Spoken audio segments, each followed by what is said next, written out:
Rapat pleno verifikasi faktual dukungan bakal calon independen pemilihan wali kota Bandar Lampung ricuh. Masa pendukung pasangan bakal calon wali kota dan wakil wali kota Ike Edwin dan Zam Zanaria mengamuk.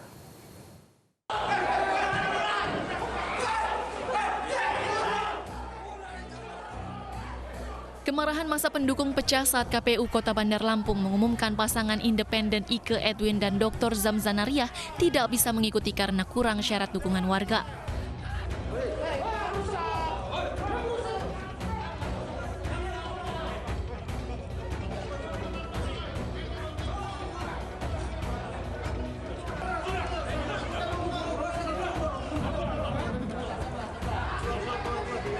Polisi yang menjaga jalannya rapat pleno KPU langsung menghalau pendukung Ike Edwin yang marah keluar ruang rapat.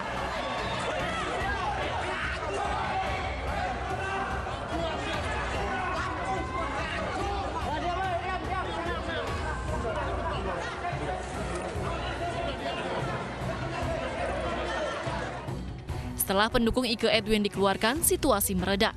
Berdasarkan catatan KPU, pasangan independen Ike Edwin dan Zam Zanaria hanya mendapat dukungan warga sebanyak 33.000 orang. Masih jauh dari minimum dukungan yang harus didapat, yaitu sekitar 47.000 dukungan. Bakal calon wali kota Bandar Lampung, Ike Edwin meminta KPU meneliti kembali data yang diajukannya. Pleno kan belum tutup, nggak ada. Hasil plenonya apa? Nggak ada. Iya. Kita jadi ikut jadwal pleno selanjutnya aja, Jenderal? Iya, ikut aja kita. Gitu, ikut aja. Tidak jadi ngambil upaya petun? Hah? Petun. Lah ini ditutup aja belum? Ya. Nggak ada putusannya. Nggak ada. Kalau dibilang pleno udah tutup, mana bacaannya nggak ada? Masa pendukung Ike Edwin dan Zam Zanaria meluapkan kemarahannya karena tidak terima dengan hasil verifikasi faktual KPU yang mengancam pasangan bakal calon yang mereka dukung kandas di tengah jalan. Ike Edwin sendiri menilai rapat pleno KPU Kota Bandar Lampung belum menghasilkan keputusan.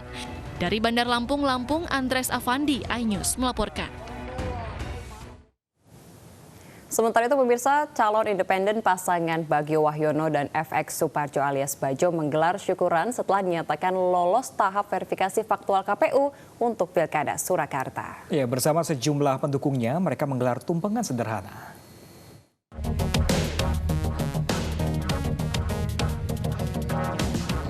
Pasangan Bagio Wahyono dan FX Suparjo yang menempuh jalur independen untuk Pilkada Surakarta 2020 menggelar syukuran dengan tumpeng di Posko Bajo, Surakarta, Jawa Tengah.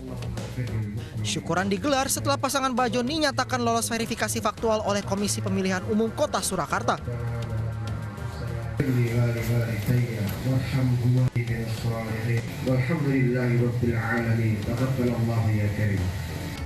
Bersama sejumlah pendukungnya, pasangan jalur perseorangan yang diusung Ormas Tikus Piti Hanoto Baris ini berdoa dan makan tumpeng bersama secara sederhana.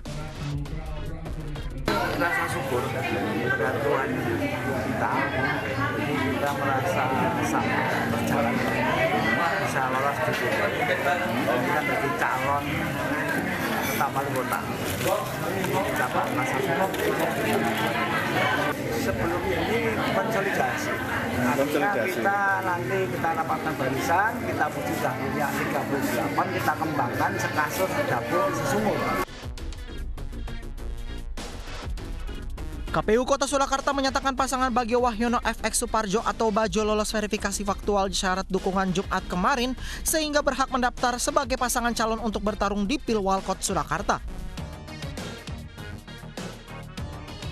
Rencananya pasangan ini akan mendaftar ke KPUD antara tanggal 4 hingga 6 September mendatang sesuai jadwal yang telah ditentukan. Dengan lolosnya pasangan Bajo dari jalur perseorangan, maka kecil kemungkinan pasangan Gibran Rakabuming Raka dan Teguh Prakosa yang didukung mayoritas partai politik akan menghadapi kota kosong di Pilkada Surakarta pada Desember mendatang. Dari Surakarta, Jawa Tengah, Septiantoro, iNews melaporkan. PDI Perjuangan menerapkan disiplin ketat bagi peserta sekolah politik termasuk bakal calon wali kota Surakarta Gibran Rakabuming Raka. Ketua Umum PDI Perjuangan juga menekankan pentingnya pemimpin yang memiliki semangat pantang menyerah. Tadi kita sudah cek dan semua PDI Perjuangan menerapkan disiplin yang ketat dalam sekolah partai yang diikuti bakal calon kepala daerah yang akan berkontestasi pada awal Desember mendatang. Tak terkecuali dengan bakal calon wali kota Surakarta Gibran Rakabuming Raka yang juga sebagai anak sulung Presiden Joko Widodo. Sekretaris PDI Perjuangan Hasto Kristianto menyebut PDI Perjuangan tak segan untuk memberikan hukuman jika kadernya tidak disiplin, sebab menurut Hasto tradisi ini sudah diterapkan sejak dulu untuk menciptakan jiwa kepemimpinan yang kuat bagi semua bakal calon kepala daerah.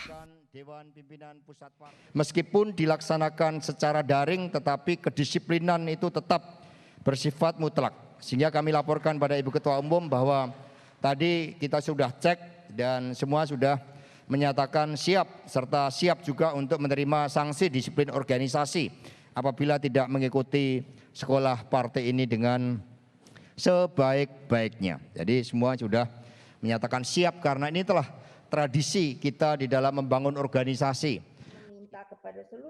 Ketua Umum PDI Perjuangan Megawati Soekarno Putri juga menekankan pentingnya pemimpin yang memiliki semangat pantang menyerah dalam menghadapi ujian dan tantangan pandemi COVID-19.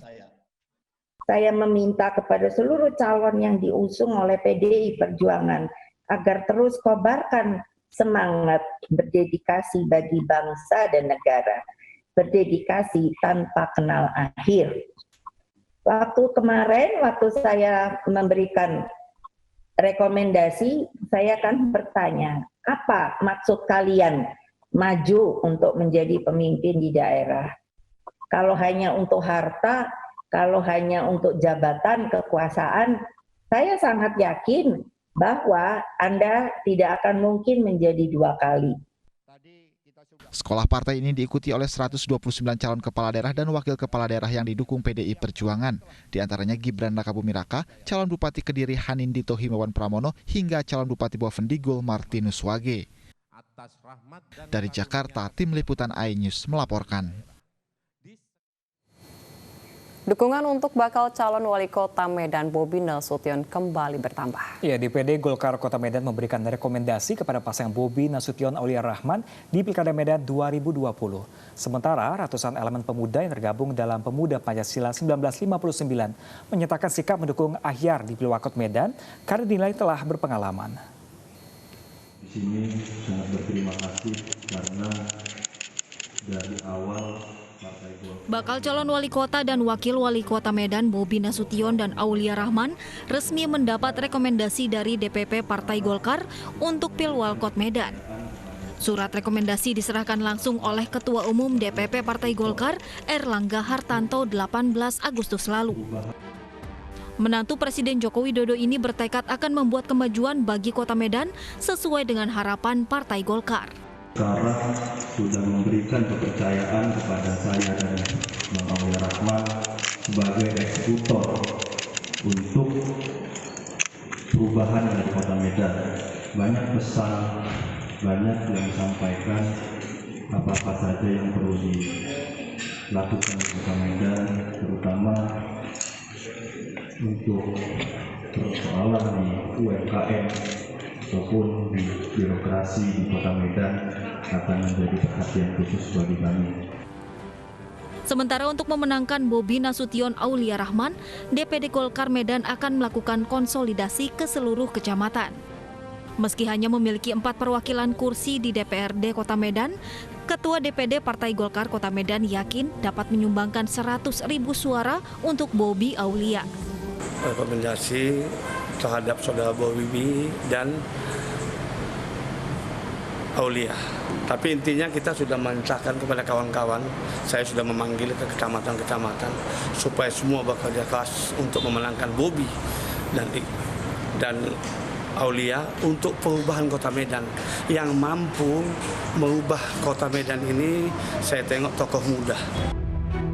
Kita siap untuk mendukung Pak Ahyar Nasution untuk menjadi wali kota Medan periode 2020-2025. Di sisi lain, ratusan elemen pemuda Pancasila 1959 Kota Medan Jumat kemarin menyatakan sikap mendukung Ahyar Nasution selaku petahana pada kontestasi Pilwakot Medan 2020. Pernyataan sikap mereka disampaikan melalui Ketua Dewan Pimpinan Cabang Pemuda Pancasila 1959, Amarta Buana, diikuti seluruh pimpinan anak cabang Pemuda Pancasila 1959 di 21 kecamatan Kota Medan, di Tanjung Anom, Kecamatan Medan Tuntungan. Mereka mendukung Ahyar Nasution pada kontestasi Pilkada Medan, karena sosok Ahyar Nasution dianggap berpengalaman dan pekerja keras, sehingga layak kembali memimpin Kota Medan 5 tahun ke depan. Pemuda Pancasila 1959 mendukung sepenuhnya suara kami untuk Bapak Ahyar Nasution, karena kami melihat kinerjanya. Kinerjanya itu bagus, dia mau turun ke lapangan, baik itu ke kelurahan, ke lingkungan, kecamatan, dan dia juga udah teruji, dan dia orang yang paham dengan birokrasi. Usai menyatakan sikap mendukung Ahyar Nasution, Dewan Pimpinan Cabang Pemuda Pancasila menyerahkan mandat ke masing-masing kecamatan untuk memenangkan Ahyar Nasution yang akan diusung Partai PKS dan Demokrat di Pilwakot Medan 2020. Dari Medan, Said Ilham, iNews melaporkan. Menteri Luar Negeri Retno Marsudi dan Menteri BUMN Erick Thohir lakukan pertemuan dengan Uni Emirat Arab. Informasi mancanegara lainnya akan hadir usai jeda, tetaplah di iNews Pagi.